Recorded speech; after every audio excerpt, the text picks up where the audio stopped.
Samantala, negatibo sa red tide toxin o paralytical shellfish poisoning o tinatawag na PSP ang mga shellfish sa baybaying dagat ng Sorsogon Bay, Huwag Laguon sa Matnog, Sorsogon, baybaying dagat ng Milagros at Mandaon sa probinsya ng Masbate.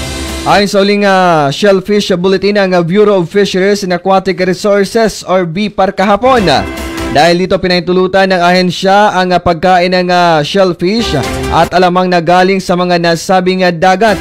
Ligtas din itong maibibenta at makakain basta't siguraduhin na malinis at maayos ang pagkakaluto nito. Matatandaan na nagbabala noon ang Department of Health Bicol Center for Health Development sa pagkain o pagbenta ng shellfish at alamang na positibo noon sa red tide toxin sa mga nasabing probinsya.